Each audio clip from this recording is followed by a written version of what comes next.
পাৰিলে আমাৰ ৰাজ্যেৰ ডাইৰেক্ট অমিত শাহ ডাঙৰিয়া কেতিয়াবা এপইন্টমেন্ট লৈ প্ৰণাম কৰি আহিব পাৰিব। দাদা আপুনি যোন সমষ্টিত কৰি দিয়াইছিলে এইবাৰ পদম ফুল জয় কৰি আপোনাক উপহাৰ দিলোঁ।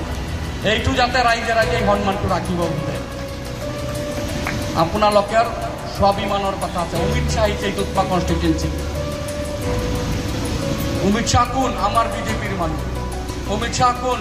আমার কেন্দ্রীয় হোম মিনিস্টার। শান্তি কোনে আনিছে? বিটিআরত শান্তি আনিছে অমিত শাহ। শান্তি আনিছে কোন? রাজনাথ সিং।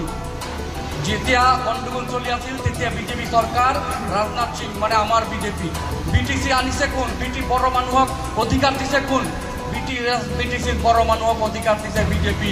অটল বিহারী বাজপেয়ী সরকার সময়ত আপনার এল কে আদবানী ডাঙরিয়া। বিটিআর রেকর্ড হল কেনেকে? এই নরেন্দ্র মোদী ডাঙরিয়া, অমিত শাহ ডাঙরিয়া।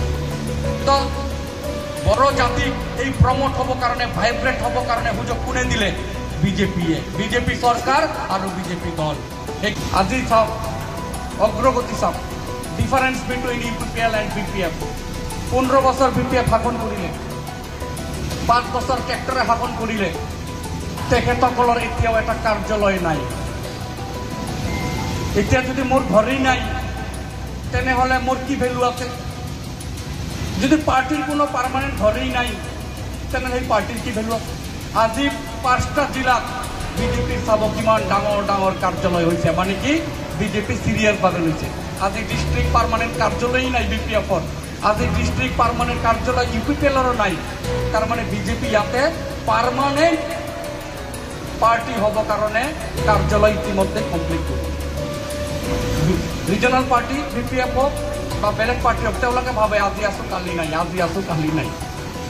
তো সেই কারণে তেওঁলোকে পার্টি অফিস নবনায়। আর আমার বিজেপি অফিস 5টা, ওদালগুৰি চাব, বাক্সা চাব, চিৰাং চাব, কোকৰাঝাৰ চাব। তো মই ভাবো প্ৰত্যেক বাইদেউসকল, পুৰুষ ব্যক্তিসকল, যোন সমস্যা এমচিএলে সমাধান কৰিব নোৱাৰিব, যদি ক্যাপাসিটিও না থাকে, আমাৰ মনোৰঞ্জন ব্ৰহ্ম ডাঙৰিয়া তাৰ ব্যক্তিগত এফৰ্ট দি, ইন্ডিভিজুয়াল পাওয়াৰ দি সেই পৰিয়ালৰ সমস্যা সমাধান কৰিব পাৰিব। ভগৱানে তেখেতক ইমান যথেষ্ট ক্ষমতা দিছে। মই সকলোকে, সৰু ভাইটি হিচাপে সকলোকে মই অনুৰোধ কৰিছোঁ, প্ৰচাৰ আৰম্ভ কৰক। এতিয়া ওয়ে মানক, ঢেউ আনক। দুধমা সমষ্টি এইবাৰ বটফা উপেন্দ্ৰনাথ ব্ৰহ্ম যেনেকুৱা বড় জাতিৰ ভাল চিন্তা কামনা কৰিছে, অহা দিনতো বিজেপিক জিকাই পেলাই বটফাক যাতে সন্মানিত কৰিব পাৰোঁ। বটফাৰ যে সপোন, এই সপোনবিলাক যাতে বিটিআৰত এটা এটাকে যাতে সাক্ষৰিত হয় বা এটা এটাকে যাতে সম্পূৰ্ণ হয়, এইটো বিজেপি চৰকাৰেই কৰিব। আমাৰ দিছে যে যিবিলাক ক্লজ আছে খুব কম সময়ৰ ভিতৰত সাক্ষৰিত কৰা হ'ব, মানে ইমপ্লিমেন্ট করা হ'ব, কার্যকরী করা হবে।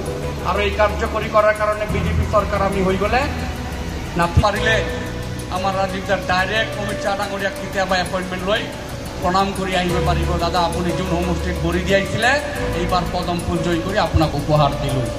এইটো যাতে ৰাইজে ৰাইজে সন্মানটো ৰাখিব বোলে।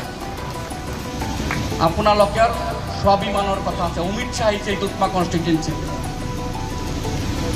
অমিত শাহ কোন? আমার বিজেপির মানুষ। অমিত শাহ কোন? আমার কেন্দ্রীয় হোম মিনিস্টার। শান্তি কোনে আনিছে? বিটিআরত শান্তি আনিছে অমিত শাহ। শান্তি আনিছে কোন? রাজনাথ সিং। যেতিয়া গণ্ডগোল চলি আছিল তেতিয়া বিজেপি সরকার রাজনাথ সিং মানে আমার বিজেপি। বিটিসি আনিছে কোন? বিটি বড় মানুহক অধিকার দিছে কোন? বিটিসির বড় মানুহক অধিকার দিছে বিজেপি। অটল বিহারী বাজপেয়ী সরকার সময়ত আপনার এল কে আদবানী ডাঙরিয়া। বিটিআর রেকর্ড হল কেনেকে? এই নরেন্দ্র মোদী ডাঙরিয়া, অমিত শাহ ডাঙরিয়া। তো বড় জাতিক এই প্রমোট হব কারণে ভাইব্রেট